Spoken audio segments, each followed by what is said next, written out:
Hey guys, welcome to the Captain Fizz and Mask Guy show. Sorry folks, my throat's a little sore tonight, but what else is new, right? Anyways, tonight we'll be talking about Fantastic Beasts. Some interesting information has come to light about that. I'll be reviewing Doctor Strange. And you know what? This just feels kind of like a bluesy Tuesday. So you know what? Sit back, relax, and have some chuckles. And hit the music.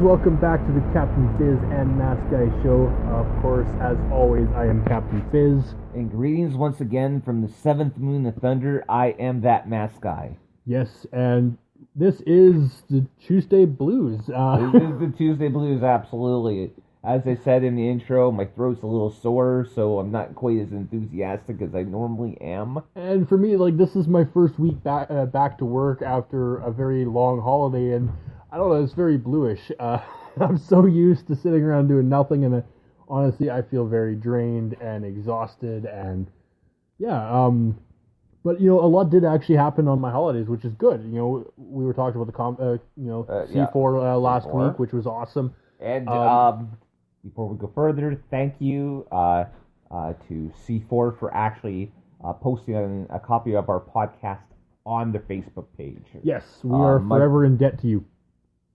Yeah, absolutely. But we will not give you our firstborn child. Yeah, you can't. Maybe our fourth. Yeah, fourth is fine. Yes, I don't plan to have any more anyway. We will give you our fourth-born child. But a lot definitely happened. I spend most of the time raking leaves or playing Ghost, which is pretty much on a daily basis, to the point I actually got sick and tired of playing Ghost, mostly because I have achieved the impossible. You have achieved the impossible. I have been cursed out by a Mexican, or what I believe was a Mexican. They were speaking Spanish, and it seemed kind of close enough to me. Close enough.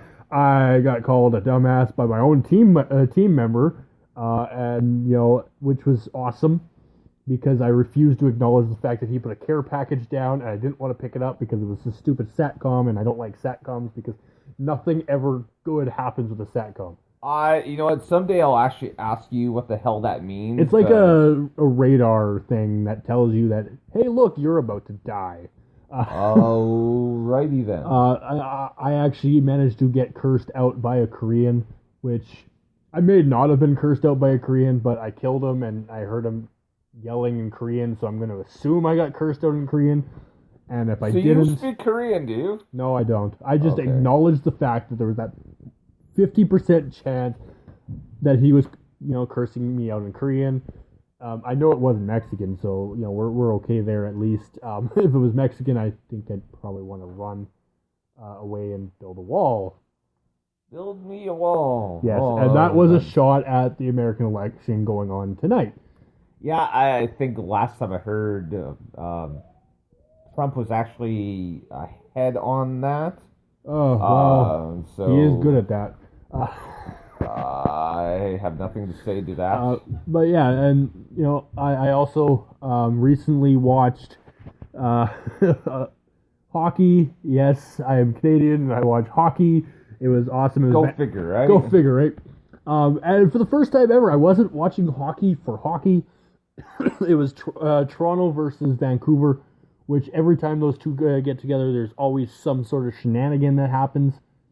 In this case, it just so happened to be there was a goalie fight, which I haven't seen a good goalie fight since I believe it was '04, back with Cujo versus Patrick Waugh, and Yeah, I mean, I'm my good friend Sweet Daddy. He used to get these Rock'em Sock'em videos that Don Cherry would put out every year, and I remember seeing just bench brawls where everyone came out and you would see the goalies throwing down their gloves and going at one another, but I mean I haven't even heard of goalies getting into a fight and oh my god, I mean forever. But see, it wasn't even the goalies getting into a fight with each other.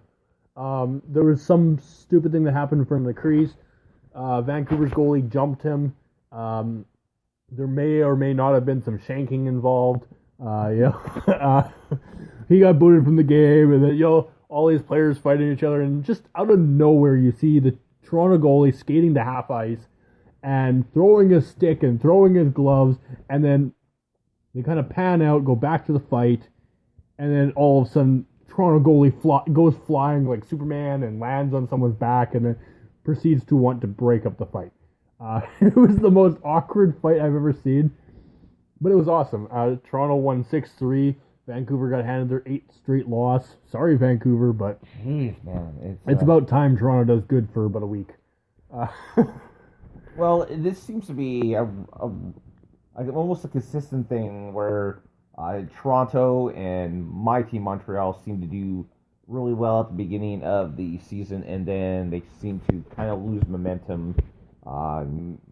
After the first several weeks, I have to tell you that I was a little concerned when Montreal lost 10-0 last Friday.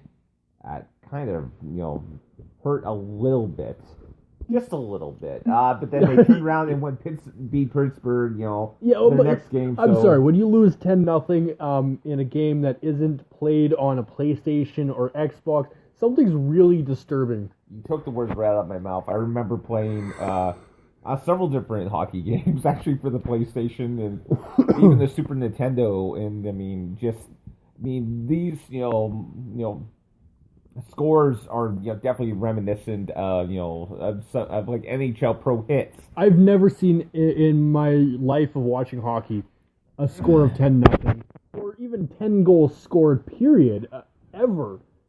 Are you sure? Because I've heard of some pretty high scoring games. Yeah, but that's generally it's 10 goals combined between the two teams, not 10 goals for one team. You're absolutely. I've never seen double digits. You would know better than me. I'm not as much of a hockey fan as you are. I've seen double digits in penalty minutes or triple digits sometimes. But some times the player just goes into the penalty box and he stays there the entire game. The interesting fact with the Vancouver Toronto game is the player with the most penalty minutes from that game was the Vancouver goalie, which has never happened ever.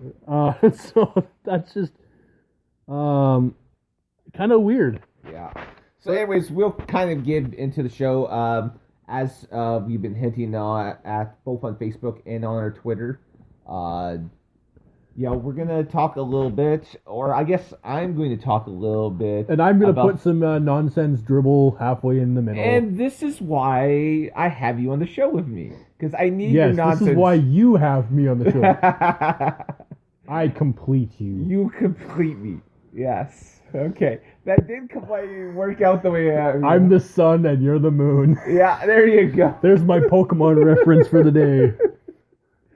So, as everyone I'm sure is aware, or at least those that actually listen to our show in a couple of weeks. I don't even listen to our show. And neither do I, actually.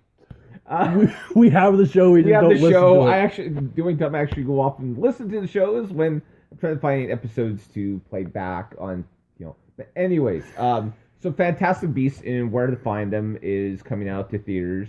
And it is sort of a prequel to the Harry Potter books. Not sort of. It is. It is. Well, it's an Americanized prequel. And so, when you... At first, this would appear to just be a standalone movie. But, information has come out recently that this is, in fact, going to be the first in a 5-movie series. Which basically means that she has run out of money and she's desperate, and selling crack just doesn't do it anymore. I have no idea. I'm gonna go with that because that makes a lot of sense. There's rumor, because in the next movie, Fantastic Beasts 2, apparently. What an awful name. This is gonna get this is gonna really steam you, I'm sure. Johnny Depp has signed on for the second movie, and it's been rumored that he's gonna have a very brief cameo in the first one. Okay, whoa. Before you continue, only way I will be happy with Johnny Depp being in a Harry Potter movie is if they kill him off like Robert Pattinson very quickly. That's not going to happen. It's actually... I'm done. It's actually been suggested that maybe he's going to play Gellert Grindelwald. And for you people who are Harry Potter fans, you'll recognize that name, or at least hopefully recognize the name. I probably mispronounced it, as the wizard that is responsible for the first great wizard war that occurred. And so a little bit of background on Gellert. He and Albus Dumbledore. Dumbledore. Whatever. I'm not that big.